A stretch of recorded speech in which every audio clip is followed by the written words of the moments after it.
क्या आपको पता है इंडियन फुटबॉल टीम ने किसी भी कैटेगरी में अपना पहला और आखिरी एएफसी एशियन कप टाइटल कब जीता और कैसे जीता? अब सबसे पहले तो आपके मन में सवाल आएगा कि क्या सच में इंडिया ने भी कोई एएफसी एशियन कप टाइटल जीता है? तो जी हाँ, इंडिया अंडर 20 फुटबॉल टीम ने 1974 में अंडर 20 एशियन कप जीता था और ये विक्ट्री बहुत ही इंस्पायरिंग थी। तो नमस्कार, कैसे आप लोग? और आज हम बात करने वाले एक बहुत ही हमारे हिस्टोरिक अचीवमेंट के बारे में। और अगर आप न्यू इंडियन फुटबॉल फैन हैं तो आप एकदम चौंक गए होंगे कि क्या ऐसा भी कुछ हमने किया है हमारी हिस्ट्री में। और देखो, इस अचीवमेंट के बारे में जो मैं आपको बता रहा हूँ, इसके पीछे एक बहुत बड़ा रीजन भी है, क्योंकि उस टूर्नामेंट के जो हीरो थे उस टाइम के अंडर 20 टीम के कैप्टन शब्बीर अली, उन्होंने एक इंटरव्यू में कहा था, not many people in the current generation remember our achievement. तो ये बात मुझे भी थोड़ी दिल पे लगी कि सच में हमारी करंट जनरेशन को इस अचीवमेंट के बारे में नहीं पता है,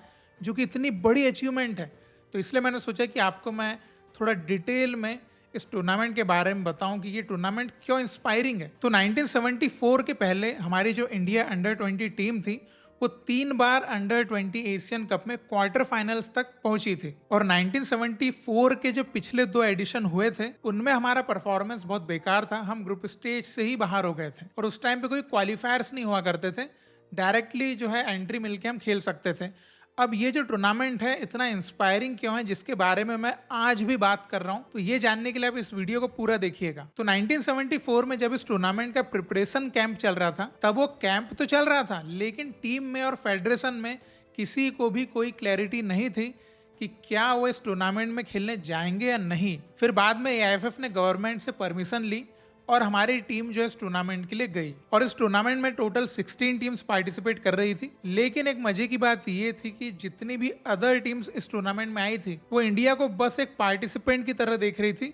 उनको भी पता था कि इंडिया ज्यादा आगे तक नहीं जाएगी। और उस टूर्नामेंट के जो कंटेंडर्स थे वो थे ईरान, थाईलैंड, बर्मा, जिसको अभी हम म्यांमार बोलते हैं, और साउथ कोरिया। अब इनमें ईरान, बर्मा और साउथ कोरिया के जो परफॉर्मेंसेस थे वो बहुत अच्छे चल रहे थे और थाईलैंड उस टूर्नामेंट का होस्ट था। और इंडिया के ग्रुप में थे हांगकांग, बर्मा और लाओस। अब लकीली हमारा पहला मैच जो है लाओस से हुआ, जिसमें हम 1-0 से जीत गए। अब ये कोई बहुत बड़ी विक्ट्री तो नहीं थी, लेकिन एटलीस्ट ये एक शुभ शुरुआत थी और साइकोलॉजिकली जो है हमारी टीम के लिए बहुत इंपॉर्टेंट थी। क्योंकि आप ये मत भूलिए कि बाकी अदर टीम्स हमारी टीम को सिर्फ एक पार्टिसिपेंट की तरह देख रही थी। उसके बाद हमारा सेकंड मैच होता है बर्मा से, और बर्मा की टीम उस टाइम पे एक बहुत स्ट्रांग टीम्स में गिनी जाती थी।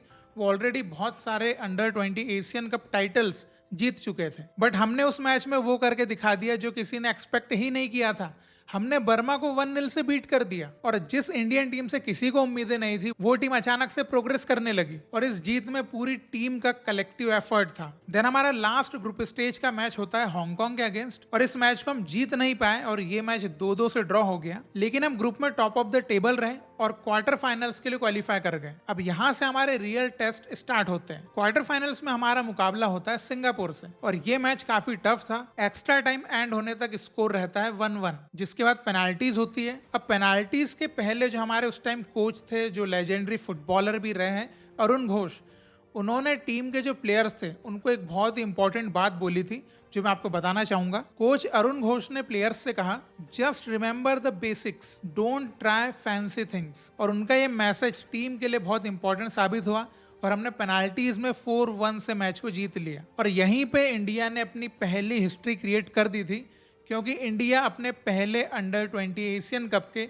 सेमीफाइनल्स में पहुंच चुकी थी। लेकिन इसके बाद और ज्यादा डिफिकल्ट चैलेंज आने वाला था, क्योंकि सेमीफाइनल्स में हमारा मुकाबला था थाईलैंड से, और थाईलैंड हमारे अगेंस्ट एक बहुत ही स्ट्रांग टीम थी।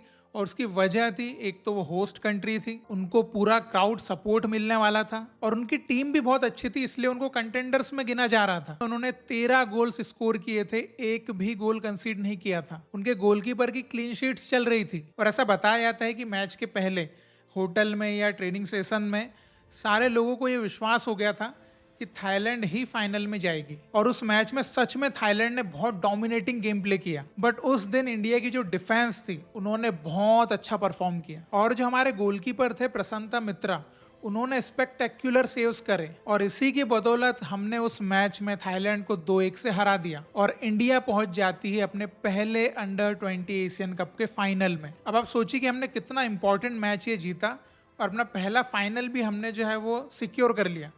लेकिन उस टाइम पे भी जो हमारे कोच थे अरुण घोष, उनका माइंडसेट जो था वो अलग ही था। मतलब हमारी सारी जो टीम थी वो फाइनल में जाने की खुशी का जश्न मना रही थी। तो कोच अरुण घोष प्लेयर्स से जाके कहते हैं ट्रॉफी मिल गई क्या, और उनका इतना कहना था और सब रियलिटी में वापस आ गए, क्योंकि ईरान अभी फाइनल में वेट कर रहा था और उस साल वो डिफेंडिंग चैंपियन भी थे। तो आप सोचिए कि हमारी टीम कितनी सेल्फ मोटिवेटेड थी। मतलब जिस टीम के ऊपर किसी को कोई भरोसा नहीं था कि ये कुछ अचीव कर पाएंगे।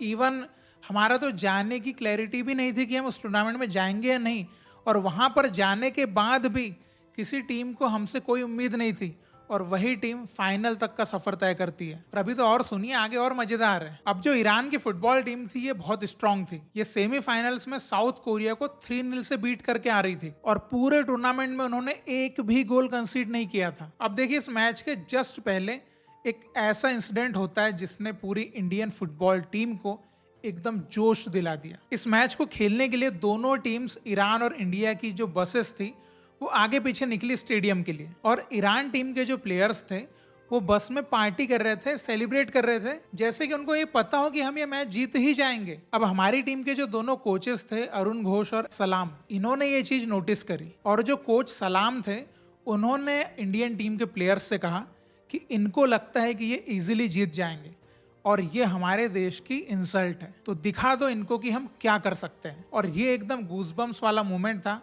और हमारी टीम के प्लेयर्स में एक अलग तरह की एनर्जी आ गई। फिर फाइनल मैच स्टार्ट होता है। ईरान पहले मैच में स्कोर करके लीड ले लेता है, लेकिन बाद में इंडियन टीम इक्वलाइज कर देती है। फिर मैच एक्स्ट्रा टाइम में जाता है, जहां पर शब्बीर अली जो है वो पहले ही मिनट में इंडिया को 2-1 की लीड दिला देते हैं। लेकिन अनफॉर्चुनेटली ईरान भी इक्वलाइज कर देता है और मैच जो है 2-2 पे एंड हो जाता है। और उस टाइम टूर्नामेंट रूल्स के हिसाब से फाइनल मैच में पेनाल्टीज नहीं थी, तो दोनों ही टीम को जॉइंट विनर्स अनाउंस कर दिया जाता है, और इंडिया और ईरान 1974 अंडर-20 एशियन कप के विनर्स बन जाते हैं। और ये इंडिया का एएफसी के टूर्नामेंट में अभी तक का सबसे बड़ा अचीवमेंट है। अब देखिए, मैं आपको एक चीज बताना चाहूंगा।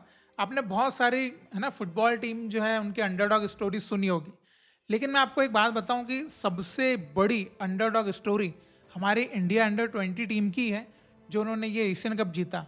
आप सोचिए, एक टीम जिसको शायद नहीं भेजने वाले थे इस टूर्नामेंट के लिए, उसके बाद चलिए भेज भी दिया।